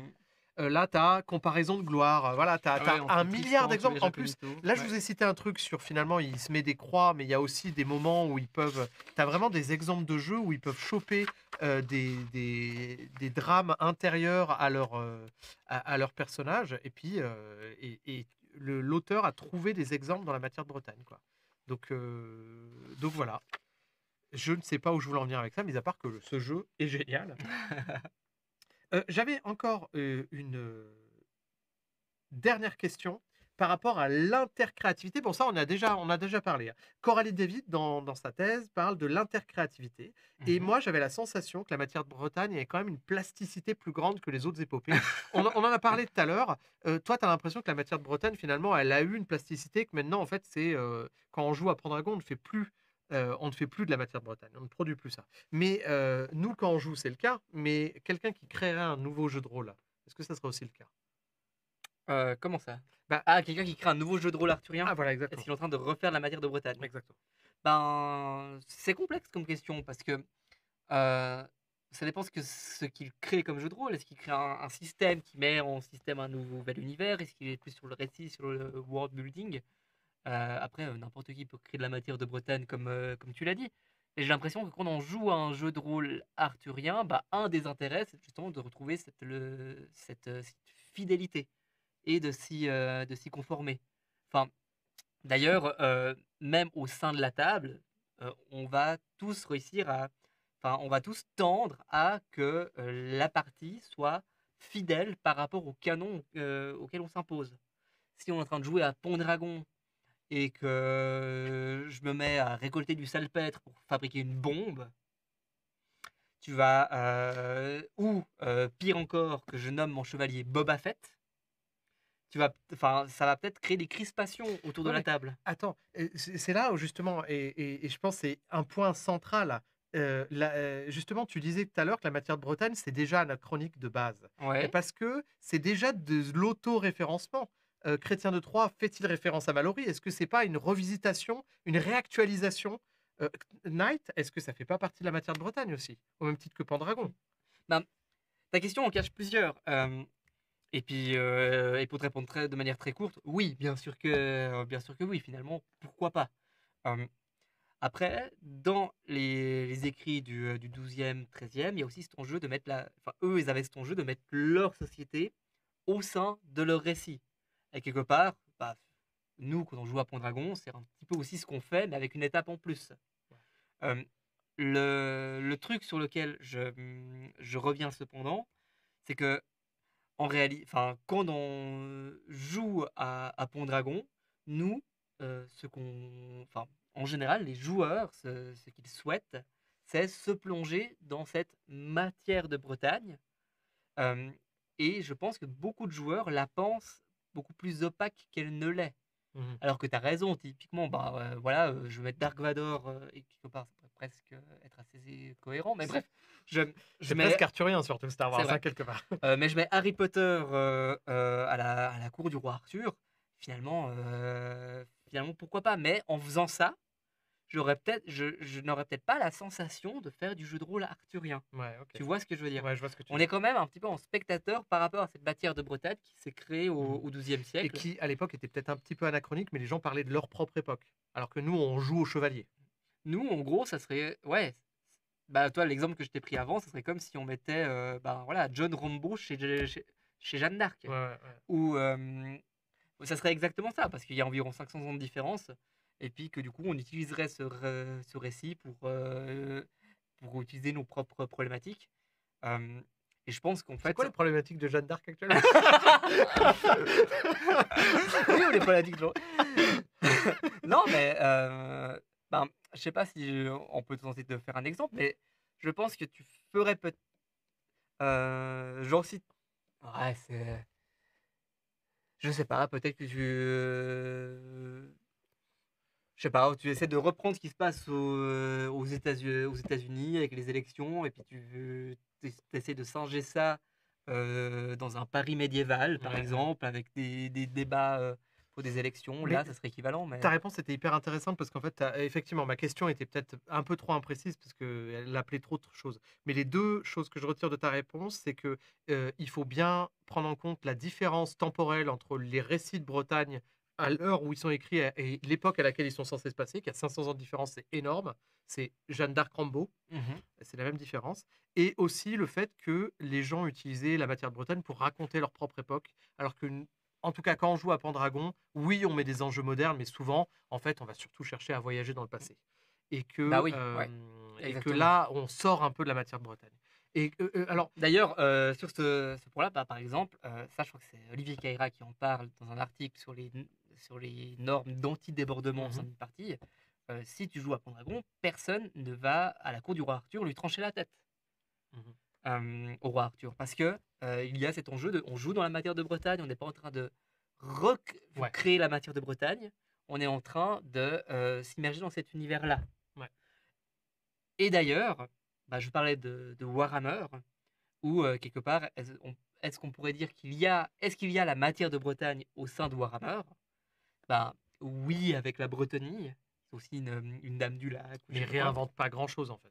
Ils Mais, reprennent des codes, en fait. mais ce qui est intéressant dans Warhammer, c'est que ouais, ils reprennent des codes et en fait, ils sont obligés de le contrefaire. Ouais.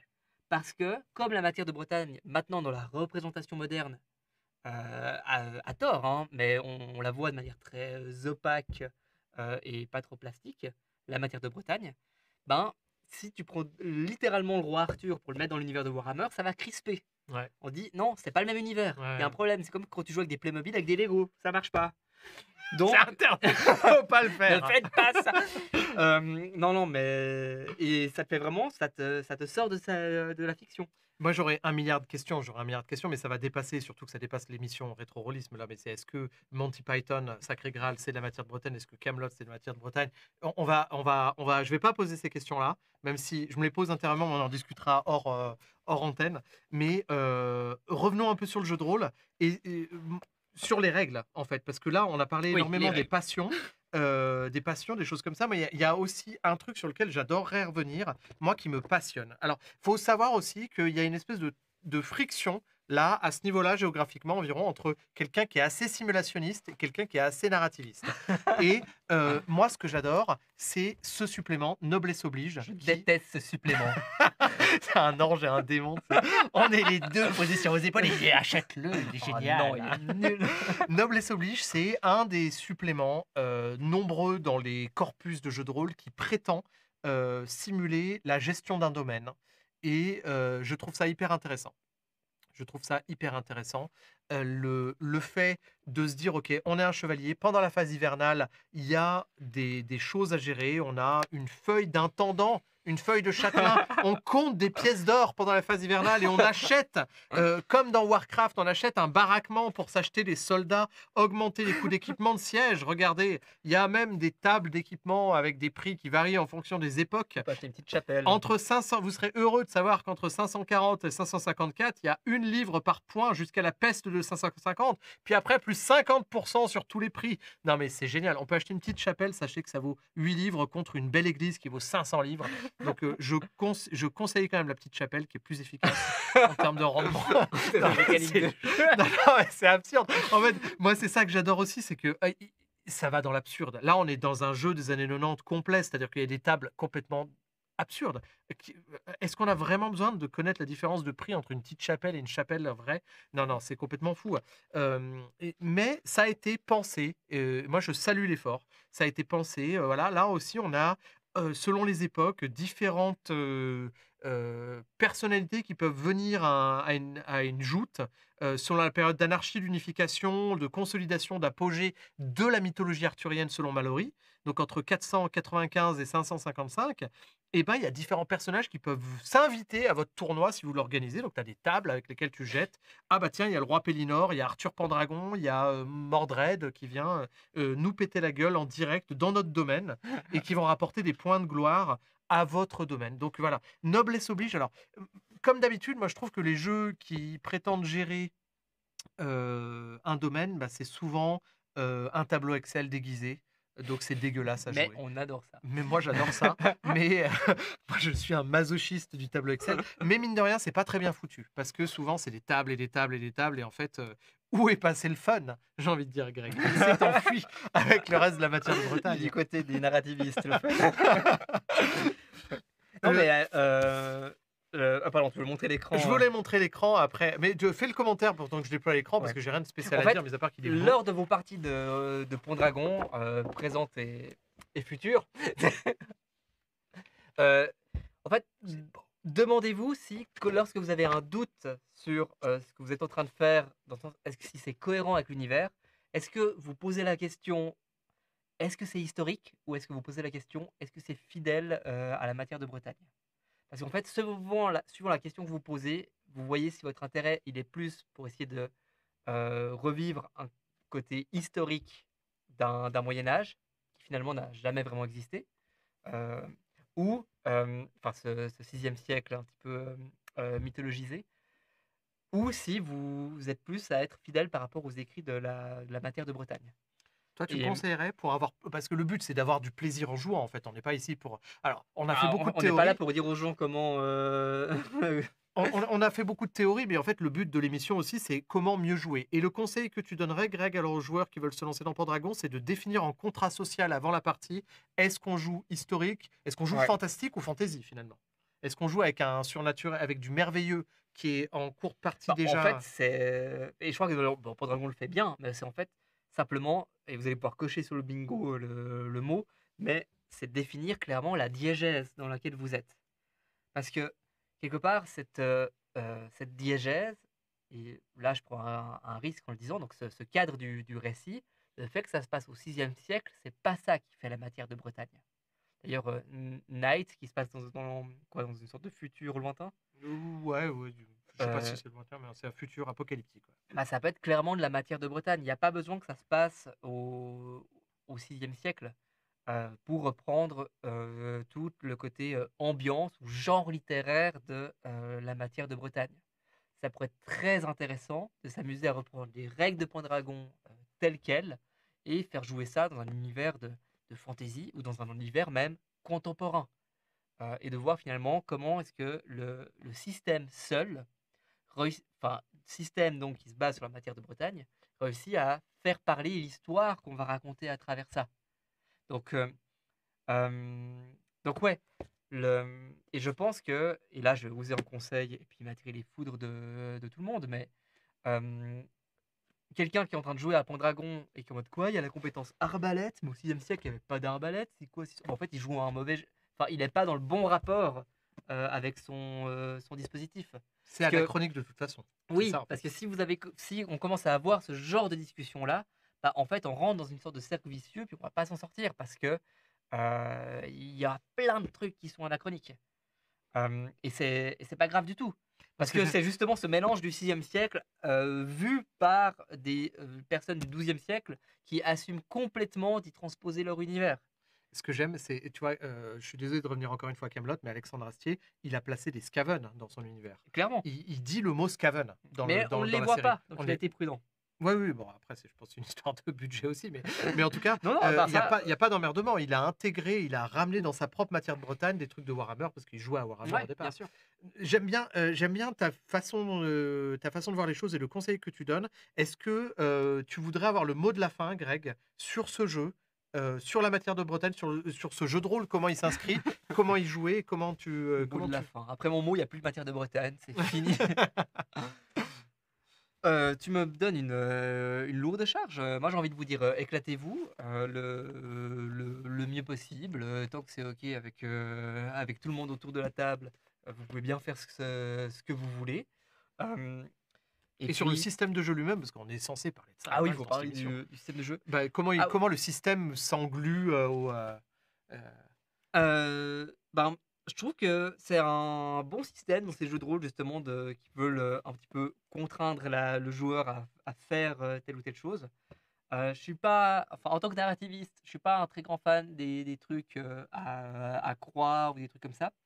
Euh, mais après, je trouve qu'il fonctionne assez bien pour jouer le chevalier arthurien. D'ailleurs, bon, on dit souvent que le système de jeu reflète l'univers. Et rien qu'à voir la liste de compétences, je sais pas si on arrive à voir rapidement ça sous les yeux. Tu vas me troller, je sens que tu vas me Non, je troller. vais pas te troller, Tu c'est vas vrai. il va me placer le mot compétence fantôme, ça va aller Non, vite fait. non, Quoi. en vrai, on a une sorte de running gag avec Pierre sur la compétence fantôme. D'ailleurs, on n'a mais- pas placé le mot police diégétique, parce que Arthur est-il protégé par la police diégétique? Ah, Je bah oui, crois que oui, justement, je si on crois peut que pas oui. On peut pas le tuer. Mais par exemple, si tu as connaissance des faits, finds, Des failles, des failles. et des puis faits. connaissance des gains, c'est deux trucs différents pour montrer encore cette. Des gens Greg, c'est pas des gains, c'est des Non, gens. tu dis les gains, c'est il y a une majuscule. Mais je suis sûr que c'est connaissance des gens. Pourquoi On mettre en une discute. majuscule? Non mais j'en sais rien moi, mais c'est pas des gains. Je suis Non, sûr mais que les pas gains, des- c'est les gens du commun, quoi. Mais tu crois qu'on dit des gains? Moi, je pense que oui. Attends, Mais bah, c'est du- prends, cherche la compétence. C'est là, du là-dedans. délire, cette conversation, Mais pas c'est du du délire, tout. messieurs, dames, c'est n'importe quoi. Bon, je t'ai coupé avec mes Ouais, tu m'as conneries. complètement coupé, et puis du coup, ça va me. Mais bref. Mais disons, ça montre que le côté, un petit peu les deux mondes, ça reflète ceci. La distinction entre romance et séduction. Il y a une capacité tournoi spécifiquement pour ça. En tant que narrativiste, tu t'y retrouverais quand même dans ce système? Le Bah- fait qu'il y ait quand même un enrobage des choses narratives? En fait, tout dépend de l'histoire à raconter. Si là, la note d'intention, c'est de réussir à faire arthurien dans un jeu de rôle un petit peu old school, oui, ça marcherait. Après, on est toujours on est un peu dans ces jeux de rôle très old school où c'est le joueur contre le meneur de jeu ou des. Enfin, c'est vrai qu'en tant que narrativiste, il y a beaucoup trop de. Ah, on est dans un jeu des Ouais. années 90, ça c'est clair et net que Et effectivement puis, ça c'est un peu le ouais. truc le joueur contre le MJ et il y a peu la feuille de personnage est très très cadrée, vous la verrez, on dirait vraiment un tableau Excel et ça laisse peu de place à l'imagination, on a l'impression qu'en fait on est capable de faire et on a un pouvoir sur la narration uniquement sur ce qui est cadré dans la feuille de perso. Moi je trouve que c'est ça, c'est très contraignant et là on n'est pas dans une narration partagée, une intercréativité comme dirait Coralie David. Tout à fait. Mais d'ailleurs, je reprends aussi un point parce que, et là tu vas pas aimer parce qu'on est censé parler système, mais Et je suis d'accord, on est censé parler système. Mais cependant, j'ai l'impression que si on veut faire plus arthurien que ça ne l'est déjà, il y a des choses à soigner dans le style de MJtage ou dans le style de discours que vous avez à la partie. Il y a pas mal de lieux communs médiévaux. Par exemple, les métamorphoses n'étaient jamais décrites dans la littérature médiévale. Le bonhomme, il se cache derrière un rideau ou c'est ellipsé, puis paf, il s'est transformé. On peut reprendre cette métamorphose de Uther Pendragon qui se transforme en mari de Igerne. Igerne, Et ben c'est le moment de la métamorphose est ellipsé. Et ça, du coup, ça peut être des trucs à reprendre dans le cadre de partie pour faire matière de Bretagne. En fait, si vous avez tout à coup un loup-garou, dans le jeu Quête arthurienne, il y a une quête avec un loup-garou. En fait, il faut trouver une astuce dans votre style de MJtage pour ellipser la métamorphose. Ou même chose pour d'autres lieux communs. Dans mon mémoire, je parle du don contraignant, où il y a un peu ce lieu commun que quand que la demoiselle demande au chevalier, oh là là, promettez-moi de faire quelque chose, et je peux pas vous dire ce que c'est. Le chevalier, il va dire oui, et là, il est pris par un don contraignant. C'est souvent ce que la demoiselle demande, c'est un truc qui va contre son honneur ou un truc comme ça, mais il a promis. Donc, drame, et c'est intéressant. Et ça, si ces joueurs ont ce genre d'informations-là, ou si les participants ont ce genre d'informations-là, et qu'ils souhaitent faire arthurien, matière de Bretagne, etc., ils peuvent convoquer ces effets de style. Et ça, je crois pas que ce soit mis en système, c'est pas grave, hein. Mais comme quoi, le genre littéraire du roman de chevalier, il peut être convoqué avec différents artifices et pas uniquement avec le système de jeu. Ouais. Et c'est excellent que tu le soulignes parce qu'effectivement, moi je suis beaucoup trop système et d'avoir ce mot de la fin plus narrativiste, c'est très très bien. Je tiens à préciser aussi qu'on mettra le lien vers ton mémoire en commentaire de la vidéo sur YouTube. Ouais. Et je pense qu'on peut s'arrêter là. On aura fait 1h30 de discussion. Ouais, ce attends, qui est moi, déjà je vais pas trouver mal. le Gens là en meuble encore On un peu. mettra ça.